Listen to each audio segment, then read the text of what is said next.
All right, Okay. welcome everyone. Sorry, medyo hindi gumagana yung UP faculty account ko, so we're just using this itong non-commercial accounts. I don't know how long this is gonna last. Pasensya na kung medyo Ilocano itong medyo budget itong Zoom natin. Thank you very much again, Justice Carpio, for joining us. Good evening, Richard. Good evening to our viewers. As always, mukhang tama na naman yung timing natin. Of course, previously, ang timing natin, yung mga developments about Kibuloy and then Duterte. Don't worry dun sa mga followers natin. Babalikan natin yung issue ng Kibuloy. Parang anong petsa na, hindi pa rin nahuhuli. Baka may alam kayo, Sir Justice. Hindi natin alam. Meron bang update dyan sa Davao? Ano bang marites sa Davao ngayon? Well, mukhang the police have said they will look for him. Mukhang mapapahiya sila, no? Right, exactly. We have to send a group of policemen, maybe NBI from Manila, because those policemen in Davao City might not be able to find him. Might not be able to find him or may not want to find him. I mean, is it really Well, that pareho bad? na yun. yung so-called Davao Task Force. I mean, ako kasi, for me, ang point of reference ko, Justice, si Bantag, di ba? He's from my region, Cordilleras, ganun. Hanggang ngayon, parang hindi Yes. yata nahuli di ba? So, I don't know, unless siguro nag-golf course ka sa East Timor, mukhang malabo mahuhuli ka unless magpadala ka from Manila. So, baka totoo yan, no, Justice? Talagang medyo mahirap umasa minsan, no? Yeah, like bantag na lang, no? Matagal na.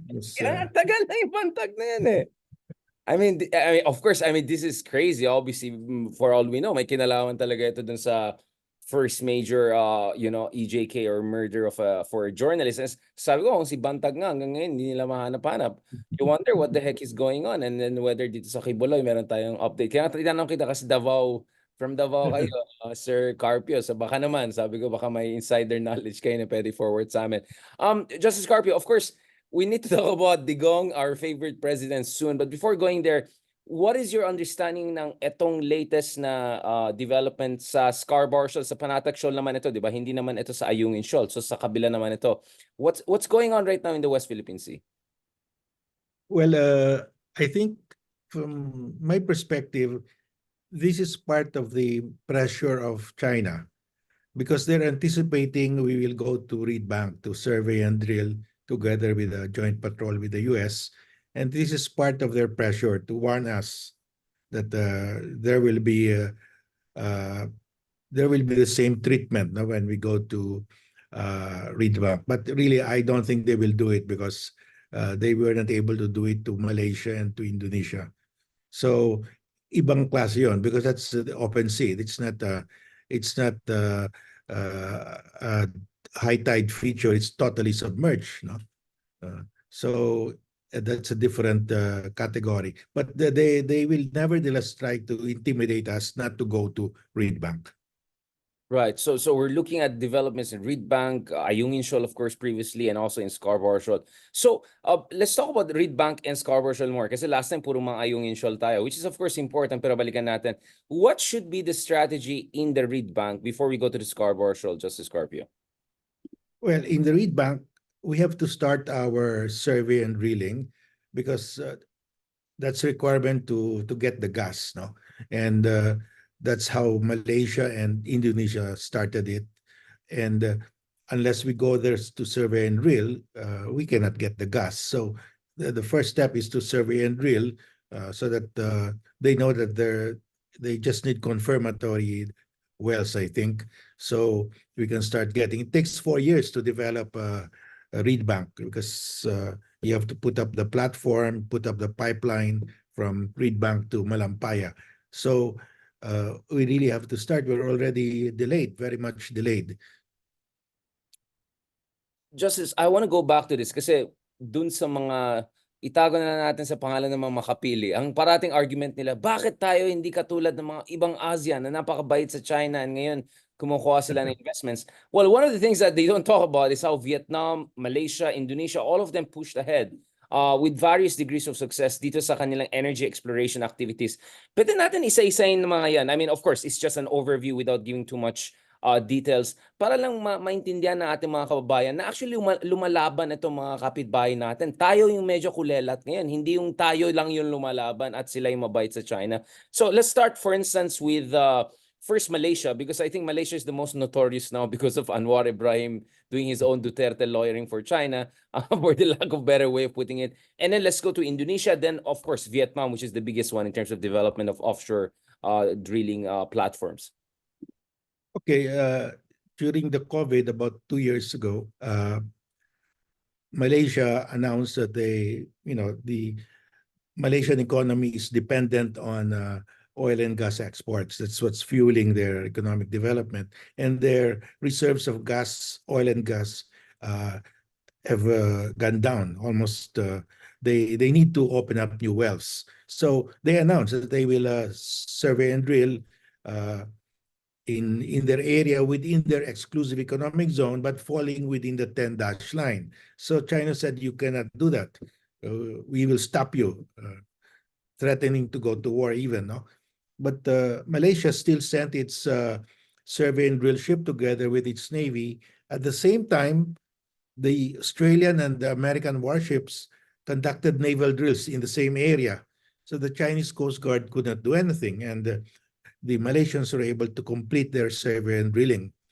And the same thing happened to Indonesia. Indonesia announced that it needed to survey and drill in the Natunas, facing the South China Sea, that's also enclosed by the 10-dash line. And China said that's our area. You cannot get the gas there.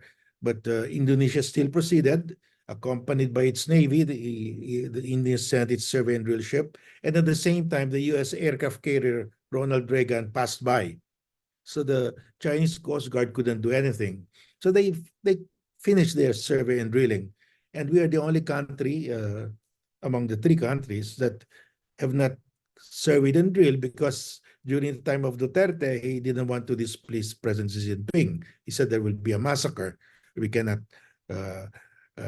fight China. So right now, of the Malampay used to supply 3 of our largest gas-fired plants. Today, it's supplying only 2.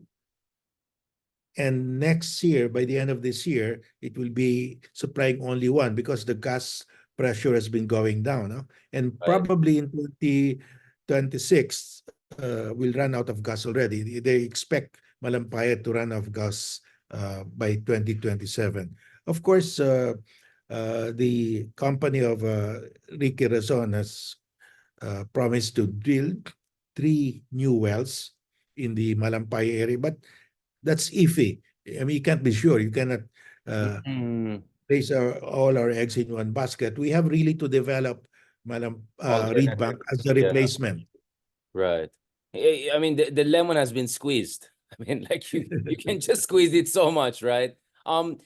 Now, this is very important, Justice Carpio, because again, I think there's a misunderstanding na yung mga kapitbahay natin ay nagsasubmit lang sa China and they're just allowing China to get its way. But the reality is that they speak softly most of the time, but they do their assignment, and once in a while, they speak out. We see the trend line with both Indonesia and Malaysia, and of course, Vietnam is a totally different story. Ang napansin ko nga, Justice Carpio, particularly Indonesia and Vietnam, they also bring in India and Russia, right?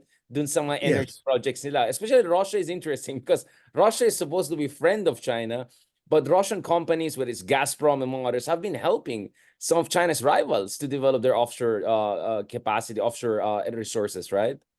Yes, because Vietnam is very clever. It got Russia, it got also Exxon from the US. So it knows that China will put pressure, will try to stop if they do it on their own. So what Vietnam did was to partner with the 2 nuclear-armed states, US and Russia. India too, ONGC, if I'm not mistaken, right? Vietnam. So they brought in 3 nuclear powers to develop there. So, I mean, that's smart, right? You embed them, you make them invested. And we saw, I think, China was quite successful with intimidating the Spanish, I think, Repsol, right? To a certain Repsol left.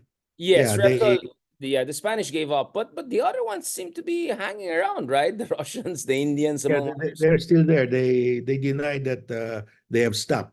but Repsol really left. The Vietnamese government compensated Repsol for all their expenses. But the Russians, the Americans are still there. They're just quiet as of the moment. Yeah, exactly. So maybe that should be the blueprint for us, diba? Now, Justice Carpio, of course, I remember the other year there was an incident where China was trying to harass a joint Jakarta, Indonesia, Russian oil drilling project. Indonesia made some noise about it. I think they did also some patrols in the area. It looks like, by fits and pieces, they keep on moving forward. Do you think this is also the way for us? In the read bank? Kasi ang tagal natin hindi na-develop itong read bank na to, Justice Carpio. No? I mean, do you think it's time for us to just elbow our way in and patrol in the area and make sure China doesn't stop us? Well, we should follow the formula adopted by Malaysia and Indonesia. They sent their survey ship accompanied by their navy, but on the side, the Americans were there in the same area. Now the Americans have offered to conduct joint patrols. So I think when the joint patrols with the US will happen, that's the time we will be sending our survey and drill ship to Reed Bank. And I think it's going to happen soon. Right. So the moment of truth is arriving. Now, ang dahilan na sinasabi natin ito ay dahil ngayon napakainit at nakikita natin minsan pati yung mga malls, 'di ba? Nasa-shutdown na yung kanilang electricity. I think you can feel the power crisis even in the more privileged areas of Manila, admittedly, 'di ba? Nakikita ko minsan pati yung mga malls nag-shutdown na. Talagang ano tayo, hirap na hirap tayo in terms of power capacity. So this is not only about sustaining our 6%, 7% growth. This is about just sustaining our basic needs, no? So malala itong energy crisis natin, looming energy crisis natin. Yeah, it's very it will really derail us because if you remove Malampaya, we'll have 12 to 14 hours of daily brownout in Luzon, and that will devastate the economy. That means that the factories will have to close, and those who want to locate in the Philippines will not locate in the Philippines. Those who are here already will have to leave. They'll transfer to Vietnam because the moment we import LNG to replace our Malampaya gas, that means power rates will go up and they will not be competitive anymore. If you are here in the Philippines to establish a manufacturing platform for export, you're competing with the exporters from Vietnam and China, where power rates are much, much lower. They're actually not imposing taxes on their power plants. We're imposing maybe 200% taxes on our energy sector. No? So they will all leave because they cannot compete. The power cost in manufacturing ranges from 20 to 60% of your total cost. It's just not possible for them It's to just compete. too much. Yeah, exactly. Especially for So that energy. means, yeah, our drive now is to get more FDI, foreign direct investments. When the power outages happen, they will all leave. And of course, Justice Carpio, it is good for the Philippines to have power crisis and all, for certain countries, right? Because kung may power crisis tayo, may instability tayo. Kung may instability tayo, bababa yung popularity ng gobyerno. At alam natin sino magbe-benefit kung bumaba yung popularity ni Marcos, di ba? Heartbeat away na lang yung isa, di ba? I mean, let's be honest, right? I think, some people like status quo because status quo means disaster for the Philippines, for Marcos. And therefore, it's a good news dun sa mga kabila, di ba? Mga makapili, mga pro-China. Sabihin nila, ito na kaya kasi inaway nyo kasing China, magpakabay tayo, let's surrender to them and everything will be fine, right? I mean, that's where we're going, right? If we don't do anything drastic in Reed Bank. Yeah, because if we cannot get the gas in Reed Bank, the economy will be devastated and President Bongbong Marcos will become very unpopular. That will happen. And So we potentially really even get the overthrown or gas, something. I mean, yeah. I mean, this is crazy, right? This is crazy. Now, Justice Garvey, so what you're saying is that soon we might find out some drastic moves by us to unilaterally develop what is, well, legitimately ours. Unilateral in the sense that wala na yung mga joint exploration, joint development, yung mga ganon hanash na ni Digong, di ba? Mukhang wala na yun, deads na yun, di ba? Yung mga yeah, because we signed an MOU with them, remember, during the later part of the third administration. And we agreed, okay, we will jointly cooperate But at the last minute, they said they wanted two things removed from our service contract, that because the service contract says whereas the oil and gas belong to the Philippines, they wanted that removed. And the second provision they wanted removed was that the service contract says the contract shall be governed by Philippine law. They wanted that removed. So practically, they want us to violate our constitution, and they want to reverse the arbitral award. Of course, we could not allow that. Big no yan, big no yan.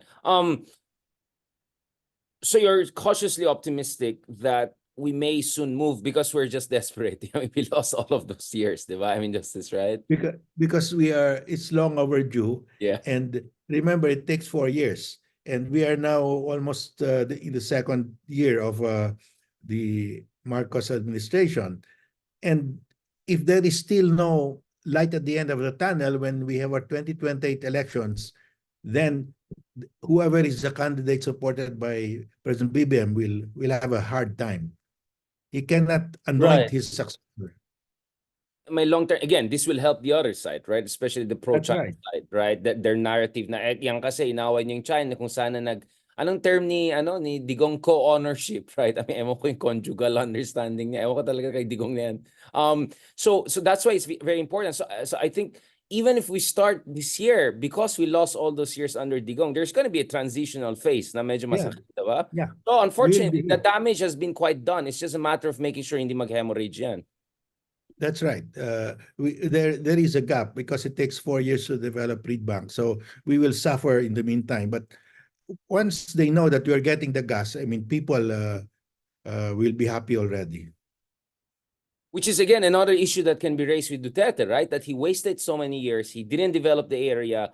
He allowed himself to be, strung along by China in this useless negotiations where obviously China will never agree to giving up their excessive, expansive, illegal claims. So we lost years, 2 years probably. So wala na tayong. So in that sense, I think Justice Carpio, the reason I keep on asking you about this is because parang napansin ko, konti lang tao may alam dito. Or hindi masyadong pinag-uusapan ito. Parang tayo lang nag-uusap ukol dito sa read bank issue na ito. Do you think may pagkakulang ng gobyerno? Dapat mas i-publicize nila kasi malaking bagay ito. They're also afraid to alarm, to cause panic. So they're trying to control the situation. But we know the meaning of importing LNG. If you have to import LNG, that means inflation will shoot up, power rates will shoot up. If we don't import, that means there will be 12 to 14 hours of brownout every day. That's terrible. So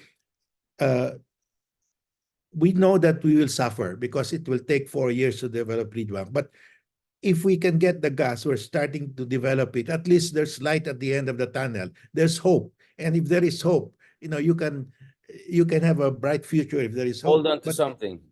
Yeah, hold on to something because there will be relief soon. But if we cannot even start surveying and drilling, then we know we're in a dead end. And that means we have really to import LNG, which is the only solution. And that means our power rates will shoot up, inflation will go through the roof, and it will be terrible. It will be terrible for our economy and for our people. So thank you very much, Justice. Actually, ang concern ko is, kailangan ba rin natin mag-ingay? Because for all we know, baka gusto ng gobyerno na quietly nila i-address ito. Baka in terms of optics, better, we just do the right thing quietly like our neighbors. Don't you think maybe... Well, I know they're preparing. They're preparing because if you notice, the joint patrols started off the coast of Palawan, moving towards the read bank area. So I mean, you just have to assume they're moving because if they're moving, then we're in a big trouble. I mean, they would be so incompetent if they're not moving now. Exactly. Medyo suicidal na politically and potentially economically, no? Yes. No movies made on that. So maybe there is a logic to the not much smoke coming out of that fire and that fire of looming energy crisis if hindi ma-develop yung read bank. Now, Justice Carpio, pag-usapan naman natin yung Panatag Shoal Baho de Masinloc because actually the other day I had an interview with Sonny Trillanes and his position is I know, honestly, I've heard like 12 versions. But his version is nothing dun sa mutual disengagement should stop the Philippines from challenging China's tenuous administrative whatever control, because China has not reclaimed yet Scarborough Shoal, right? They have no military facilities there. They have no troops there. So in theory, actually, we can challenge, right? Their tenuous occupation. I mean, it's. I'm not even sure if I can call it occupation. A tenuous encirclement of Scarborough Shoal, right? I mean, this is, I think, it's something we haven't talked about as much. Please, I mean, feel free to share your point of view. Pero ang Yeah. inisip ko is, baka naman sa Scarborough Shoal, we also have to make some moves there. Eh, hindi naman na-reclaim yan eh. At alangan naman, nakatenga lang tayo, hintayin lang natin ma-reclaim yan. Well, the China has surrounded Scarborough Shoal with their maritime militia and Coast Guard 24 hours a day. They are in actual control, but they have not erected any structure there because of the 2002 Declaration of Conduct, which prohibits the occupation of unoccupied features. You cannot inhabit uninhabited features as of 202. So they don't want to break that code of conduct yet. Not as of this time, they're not ready to break that because So, hindi everybody violate lahat ng mga ibang ginawa nila because they already occupied those other features before the declaration. yes, So they're kind of that's like correct. semi-compliance, charot. Parang Yes. So they're trying to comply with that. But of course, they are in possession because they've surrounded it. That's what they did also to Sandy Cay. They have surrounded it, but they have not built. And what they're doing in Sandy Cay, slowly they're adding at night, they're adding sand to to to prevent the Sandy Cay from going under because of sea level rise and the action of the waves. No, so China, for one reason or another, is not yet ready to openly break the 2002 Declaration of Conduct. So what we should do is to go to the arbitral tribunal again, because that's a common fishing ground. And to have a common fishing ground, you must have common ground rules. And China refuses to sit down with us. So we go to the tribunal and say, you declared this is a common fishing ground. We need common fishing rules. So these are our proposal, and we want this to be approved by the tribunal. So in that way, we move the needle. China will not appear, but Vietnam will appear because Vietnam is also a beneficiary to that common fishing decision. So and Taiwan. then we will have another arbitral award, and the world will rally behind that arbitral award again because that's the rule of law, just like the 2016 arbitral award. So we keep on piling arbitral awards. If you recall, a few days ago, Wu Shikon is the guru of China on the expansion in the South China Sea because Right. the nationalists just Ito claimed the yung, ganun islands. yung hair niya, di ba?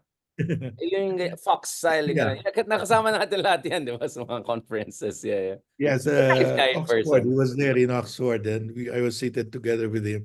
So, the nationalists invented the 9-dash line, but they claim only the islands. It was Wu Shikon who said, we will claim also the waters beyond the territorial sea. So that is why now China is saying the 9-dash line is their national boundary and everything enclosed is their national territory. And for the longest time, they said that the arbitral award of July 2016 is null and void. But now he admitted, he said that despite everything, the arbitral award had a negative impact on China, a negative impact that can never be erased anymore. And a second arbitral case will create a domino effect. Other ASEAN countries will follow. And of course, the rest of the world will support us also. So they are in dread of a second arbitration case. Interesting. So he recommended to his government, please stop the Philippines from filing another case. Can you just imagine that? So what do? We file another case because that will pile up our awards, our arbitral awards, and the rest of the world will support us because that's the rule of law. So we should file a second case. DOJ is planning to file a second case for the destruction of the marine environment in Skoda Shoal and Rosal Reef, we will add the common fishing ground rules uh, in Scarborough Shoal. Plus, we will add the dangerous maneuvers when they water cannon a few days ago our Coast Guard and before vessel. So we will have three grounds, no, to to to file the when as basis to file the second arbitration case, and they're in dread of a second arbitration case. Interesting. So if people like Trillianis would argue that perhaps the way forward is to challenge them physically through naval force, what you're saying is that lawfare is the next way forward. Although, of course, I don't see necessarily those two mutual exclusive. We can sequence that, right? We can file an additional one, and if hindi na naman na-comply ng China, then the law is on our side. Then we can challenge it physically. Kasi wala naman enforcement, compliance enforcement capacity in courts. But if the law is on our side, then the international community, the key powers, will be on our side if ever we want to enforce it together with Vietnam and other countries who also have shared interests, right? I'm just saying, kasi parang status quo is like nakatenga lang, di ba? Like Yeah, China's just and that's encircling, nothing is yeah, happening. I mean, it's just frozen. It's a frozen conflict. yeah. So what's next? I've heard a lot of people that this is an indignity to us. I mean, we are being water cannoned in our own territorial sea. So what are we doing? That was the case that was the situation faced by President Aquino III. When China seized Scarborough Shoal in 2012, he was the commander-in-chief. Philippine territory was invaded because that's territory, it's high tide. And normally you send your navy to retake the Scarborough Shoal, but of course we were outnumbered. We were numbered by about 20-1, 20 Chinese vessels against one of our vessels. So he had to do something. And that's when that something was filing the arbitration case. We are in the same situation. We have to do something because otherwise the people will say, binububog na lang tayo sa sarili nating Exactly. territorial waters. Yeah, exactly. So we have to do something. We have to file a case because our pride as Filipinos is being hurt now because it's like we are being slapped and we just offer our left cheek and right cheek to be slapped. We will file another case, and they dread that filing of another case. We will do exactly what they dread. Because I always say, kausap ko rin si both Commodore Tariela and Trinidad over the past 48 hours or so. And my point is, we have to be David, hindi kawawa. But David was smaller than Goliath, but hindi siya kawawa. I mean, he was a warrior, he was smart, he had the weapons, diba? Or, you know what I'm saying? So I think ang problema dito is, minsan mukha tayong kawawa, hindi tayo mukhang underdog na may laban. So dapat we remind the world na lumalaban tayo at may laban tayo dito because this is also psychological warfare, right? In a way. Yeah, if you just put it in perspective, the award now is the rallying point of all the naval powers, the US, EU, Japan, because of that award. That's the symbol of international law. They want to preserve that. So we keep on piling these awards to strengthen their support for us. Because if we go there to Scarborough Shoal with our Navy, that will just create tension and they will be in a quandary whether it's the right thing to do. If we go to the arbitral tribunal, then they will be very happy because that follows international law.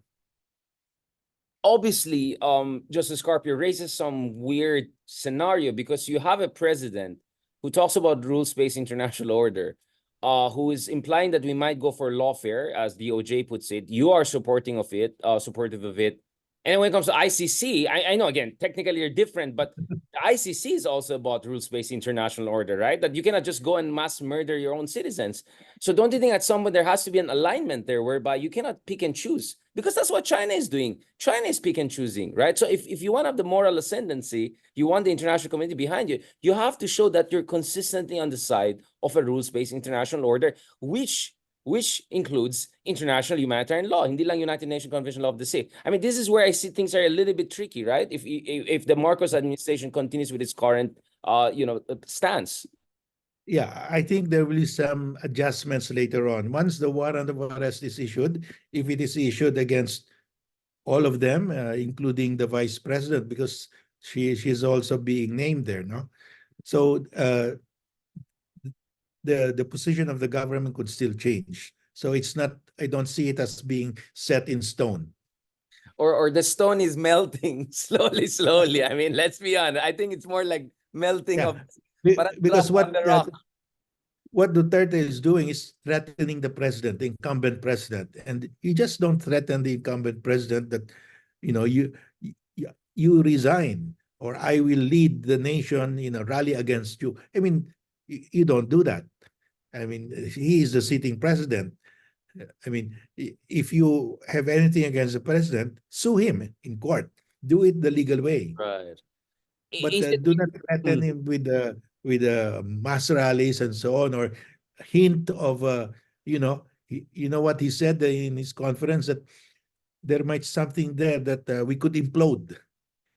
Very, very, very dark hints. Yeah, I mean, it's incitement to rebellion almost, right? Or something worse, right? I mean, just to put it very nicely, are Duterte's the proxies of China nowadays? I mean, saan galing yung tapang na yan to challenge Marcos so openly? Is it because may amo sila na malakas na sumusuporta sa kanya? I mean, are we already in that situation when the lines are clear? Or I don't know, are we still pretending that, everything is normal factional politics?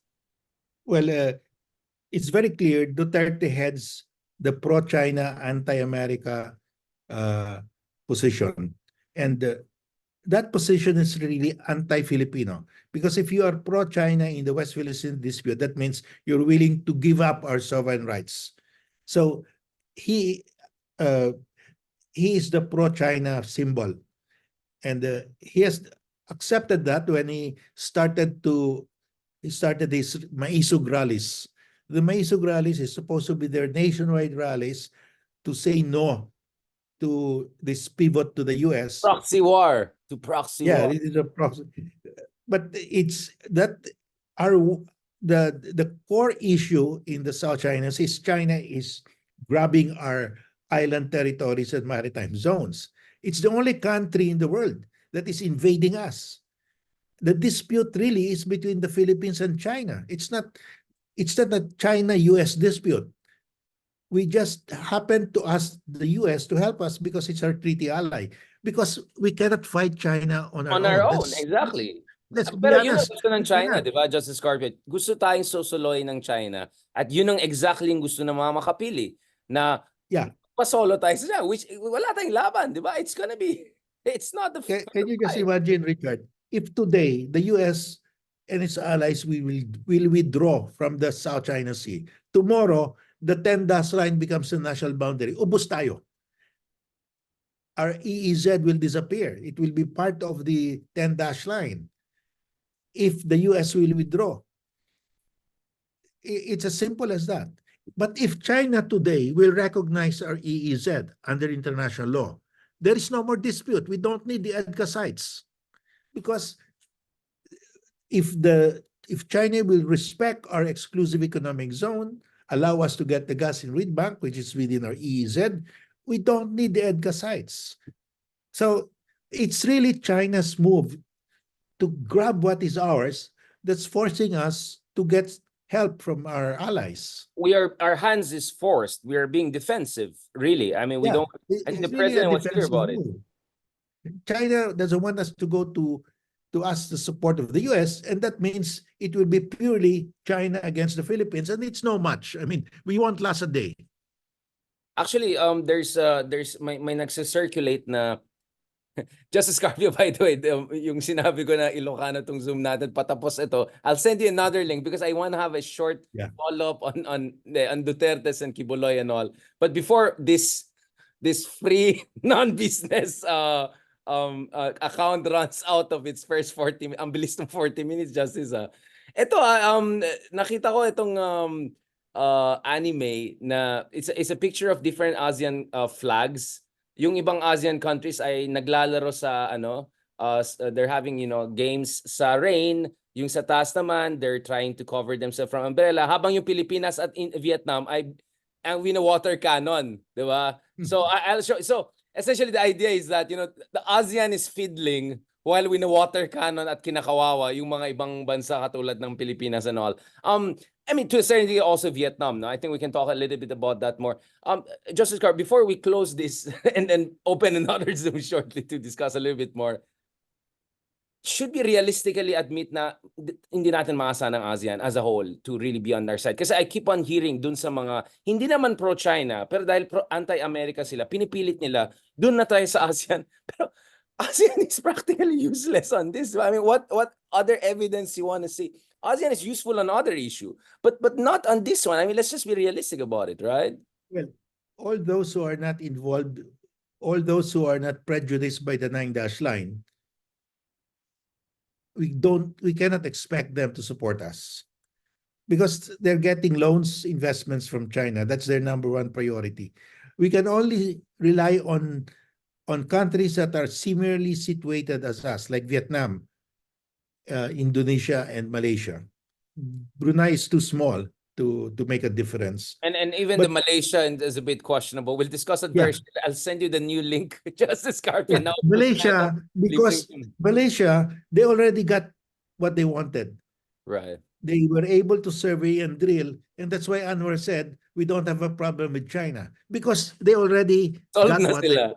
Solved na sila. Thank you so much, Justice Carpio. I'll get back to you. Paubos na itong link natin. I'll send you a link very shortly. My apologies for that. Ang bilis pala ng 40 minutes. I'll get back to you because we need the last part dito sa episode natin to discuss a little bit more about Duterte and then a little bit about Kibuloy to close off this. Okay. Thank you very much, Justice. Okay.